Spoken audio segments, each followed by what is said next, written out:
under his hateful comments and the hurtful things he said was a search for power, because he didn't know how to get that. So he's going to grab it in the only way he knows possible, and that means he feels powerless. What these kind of people need is love. They don't need hate. They get enough hate because they're looking for hate, because they believe themselves not worth love.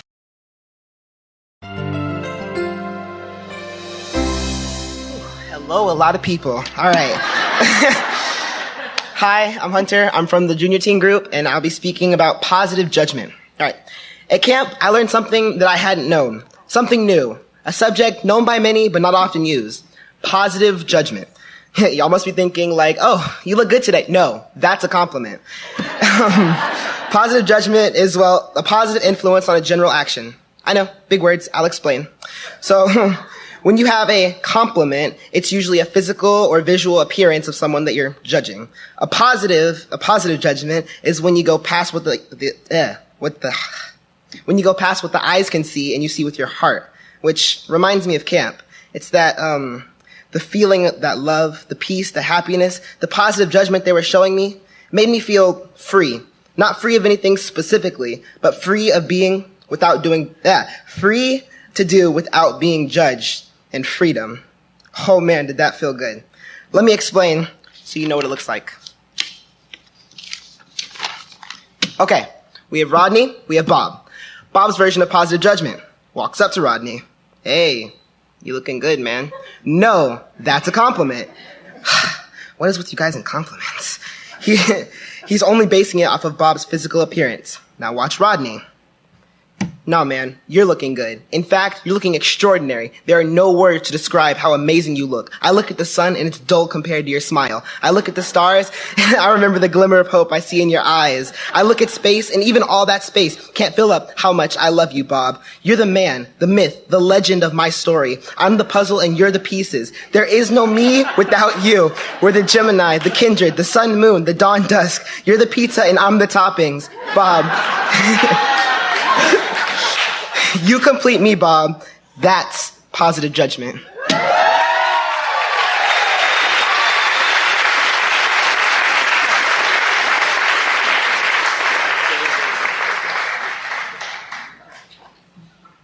right. I gotta agree with Hunter. Sitting down there is a lot smaller than suddenly standing up here. So, I'm Raphael, but I actually have a full name, which is Raphael Cuauhtemoc James Sandoval. So, pretty neat. I'm from the teen group, and I'm talking about a creative process through visualization. So, first, I'm going to read you the definition of the creative process.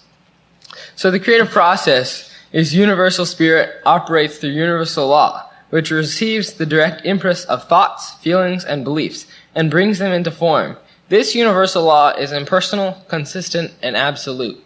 So, for me, back when I was just, so back at camp, we did this exercise where we had this pink box, okay, and it was over limits and fears, which has to do with the fact that you need to live outside the box. So inside the box you would write your fears and all the things you'd limit yourself with. So then you put the box on your head. And the point of it was just to kind of say that in the box it's much less comfortable than when you take the box off, when you take the fears away. For me, a more connected story is back when I was very small, very young, just a wee little bugger, probably about this tall. I was afraid of the dark, because, through the creative process, I would create all these monsters and things for me to fear in the dark. So, as I got older, and this took many years. It wasn't just a day thing where I was just afraid and then, it's gone. It took me a while to learn that if I can create these monsters, if I can create this fear, then why can't I create something to defend myself, something to protect myself from this very fear? So to a sense, I created these guardians, these people in my own mind that I could go those places without having to fear what was there, because I knew, it doesn't matter because I got my own group to protect myself, so what do I care? So the definition of visualizing is the process of using that which you see in your mind to create what you want to see. So as you can see, it has to do with the fact that what you see in your mind is created in the real world. So for people, you have to understand that what you see in your mind is what happens around you. It's based off the experiences you experience as well as the things you see. Because, like, you could see something that doesn't necessarily happen to you, but because you saw it, you're a part of it. And so thus, it's your reality. It's what you surround yourself with. So based off of this, you might realize that many facts or other things that you base off of are all what you create for yourself. So, like, the facts. Well, what do you call a fact? Is it something that's true? Well, when you look at the fact, it's double-sided. You have 2 points to it. It can be wrong, it can be right, or it can be wrong. And so the truth is, a fact isn't really a fact, it's just a reinforced opinion.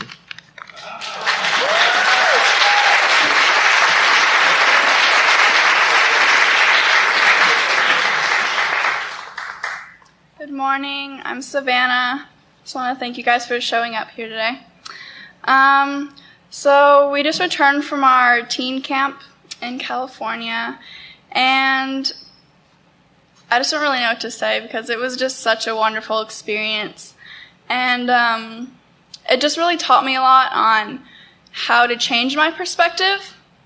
I used to be like a really judgmental person and I wouldn't know it. You know, I'd say things that probably hurt others, but I didn't know I was doing it and I didn't like intend to hurt other people. So I just think, like, if we could all become more aware of what we say, that would be great.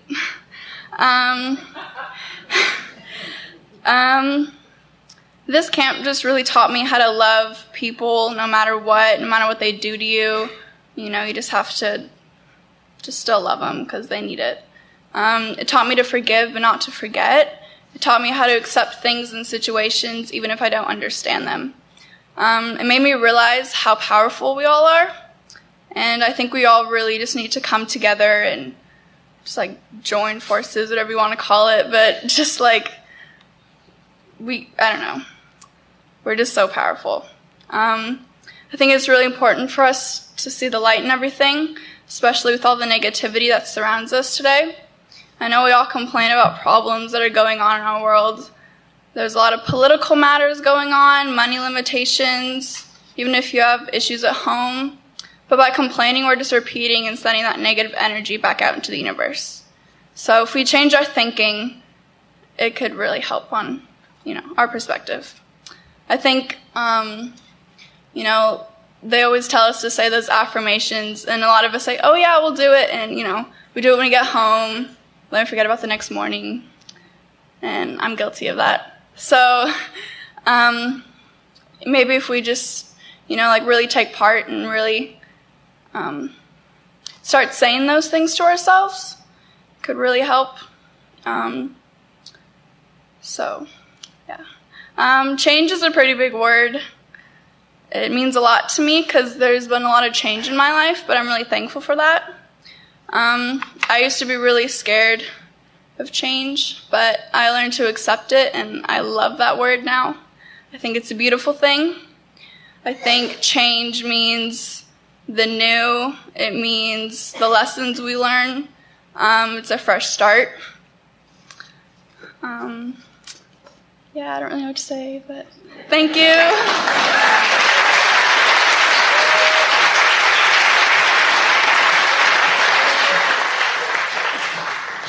Hello, my name is Elisa Gonzalez, and first of all, I want to say thank you to all of you who helped contribute into our fundings of going to camp. It means a lot to us. So I'm going to be talking about oneness and mindfulness. Okay, so all is one. I started coming here 2 years ago, and I've been hearing that, like, those whole 2 years, and I didn't understand it. And it doesn't make sense because it's what we learned, but as a teenager in the society we're in, I know that I'm guilty of it, and my friends are guilty of it, and we've talked about other people, and we don't mean it, like Savannah said, but it just happens sometimes. And it wasn't until camp that I actually learned what oneness meant, because being there, like, I can't even describe the feeling there. It was pure love. Like, everything there, it was love. And an example is us teens before camp. We knew each other's names. We knew who we were, but we didn't connect as much. And being together for a week, we saw that there was no division. We were all one, and it brought us together, our love and our light. So, and what helps me practice oneness is mindfulness, because the great thing about it, it is available anytime, anywhere. And it's not about being happy all the time. That's what I used to think. But being aware of your life as it is and being in the moment. Thinking keeps us away from that sometimes. So I have some steps for you to practice. So number 1, when you notice your thoughts, observe. When you think of something that you don't really mean or want to have in your head, just let it go. Just like that. It's that easy. Number 2, do one thing at a time. When you're talking, just talk. And when you're eating, just eat. Think about what it's like to pet your dog and do only that. Number 3, do it slowly. When you eat, take in every bite as if it were your first bite. Step 4, do nothing each day. 5 minutes a day is enough. It helps you become more aware. I read this book that my mom bought me called Mindful Teen, and I have an exercise that I challenge you all to do tonight before you go to sleep. So, tell yourself that you have nothing else to do and nowhere to go. Simply allow yourself to just be. Connect with your breath and start to bring awareness to your body. So here's the exercise. Breathe in, smile to your left foot, and say, breathing in, I'm aware of my left foot. Breathing out, I smile to my left foot, aware of my left foot, smiling to my left foot.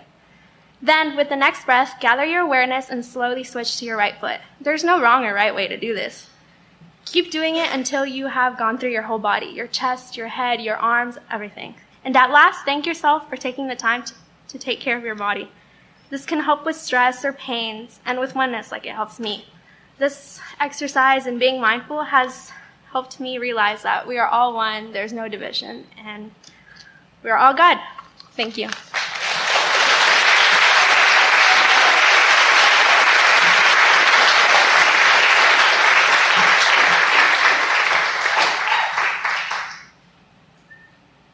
On? Oh, yeah. All right, it's on. Good. Hi, I'm Mila Fisher. I'm from the teen group here at CSLDallas, and my talk is about the power of no and the power of forgiveness. And I sort of have a personal story to share with you guys today, and I hope you can take something out of it. So, this whole thing started back last year. It must have been like October. It was my freshman year of high school. And I had my friend group pretty well established. I had some good friends, and we were stable, not much drama. It was good. And then it was around October when this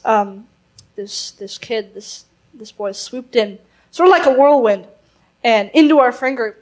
And I don't really know how it happened. It just did. But with him came whirlwind and tornadoes of drama and fights and discord, because he kind of had a reputation throughout the school, and he had 2 reputations. He was either really cool, or everybody hated him.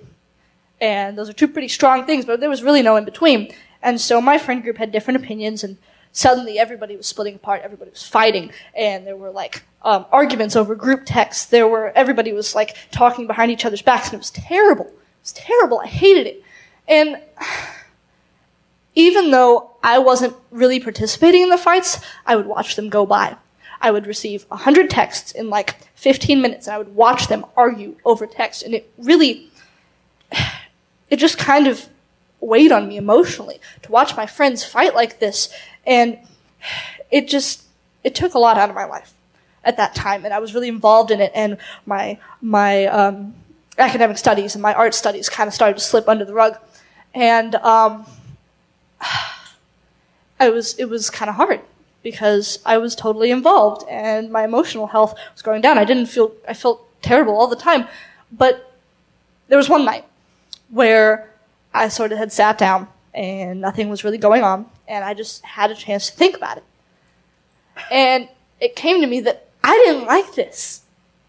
I don't want this drama. It's not good for me. It's not healthy for me. I don't want it in my life. I'm going to step back, and I'm going to let it go. I'm going to not participate. I'm not going to instigate, stimulate the arguments. I'm not even going to pay attention. I'll turn off my phone. And I didn't tell anybody this. I didn't say, hey guys, I'm stepping out of the drama. This was a personal, internal decision of myself that I wasn't going to do this anymore. I didn't need this in my life. So I said, no, I'm done. I'm out. I went to sleep, and I kid you not, the next day, nothing. Nothing. I didn't tell anybody, mind you. Nobody knew about my decision except for me. And it stopped. The argument stopped. The text conversation stopped. The behind-the-back rumors stopped. And there was still, little skiffs and stuff, but nothing to the scale of what it was. And it was crazy. To this day, that drama has not resurfaced. To this day.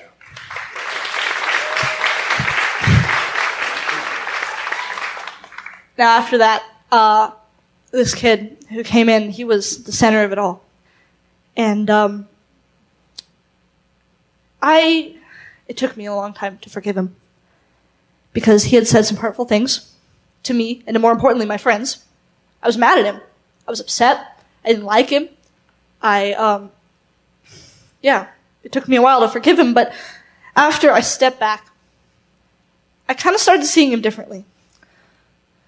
I saw that under his projected ego was insecurity.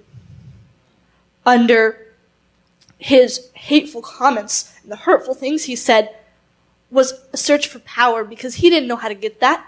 So he's going to grab it in the only way he knows possible, and that means he feels powerless. And under his facade of confidence and kind of bullyish energy, he was hurting. He's got his stuff. He's on his journey, just like every single one of us here. We're on our own journey. We've all got our stuff, every single one of us. But does that diminish the light inside us? No, it does not. It doesn't. Because we are all spirit. We are all humanity. Every single one of us has that inside of us. No matter what stuff is there, it doesn't diminish that. It's just part of your journey. And that's what I began to see him as. I began to see him as someone who was just on his journey. And his journey was a part of my journey, because without him, I wouldn't know this stuff. I wouldn't be who I am, because even though it was small and it only lasted for like a month, it changed me. And I'm grateful for him, because without that, my journey would have been different, and our paths crossed for a reason.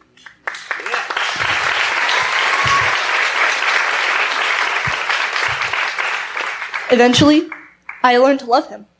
Far away, mind you, but I still learned to love him and give him love, because he needs love. And I invite you, every single one of you, to find someone in your life that maybe is not acting so great, that maybe isn't making the best choices, and maybe is hurting you.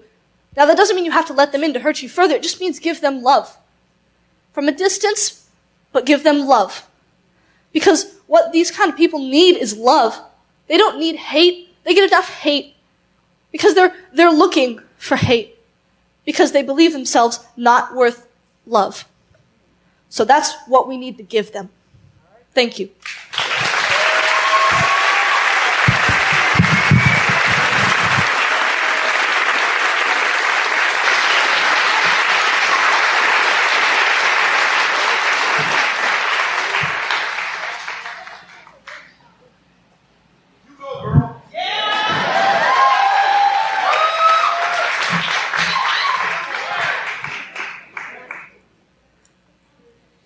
Hello everybody, my name is Chuck Sutherland, but I prefer to go by Chuck the Duck.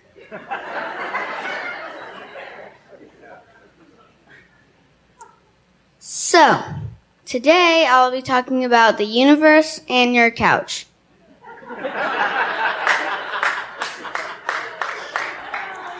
See, the universe and now your couch. When you're exploring the universe on your couch, when I first told you, you're obviously saying, wait, what? Oh, it's really easy. All you have to do is simply meditate and feel the connection, then all life will be visible, including life out of this world. Where? Anywhere is a great place, obviously. At home, at work, at home, even on a plane, and of course, like I said, on your couch.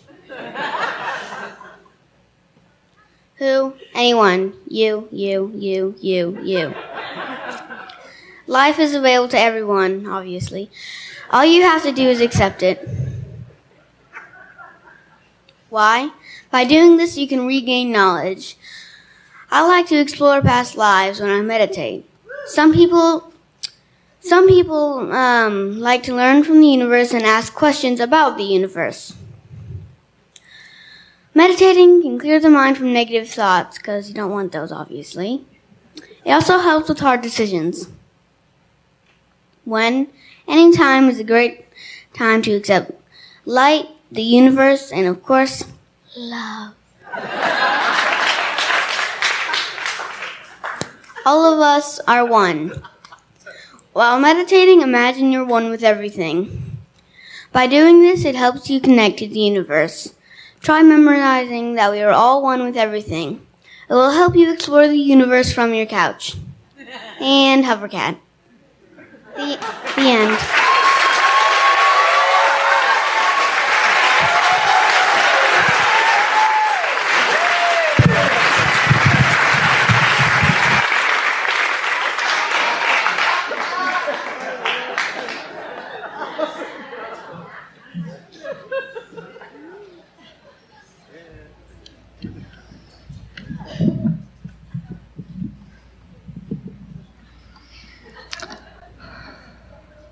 I invite you all to take a deep breath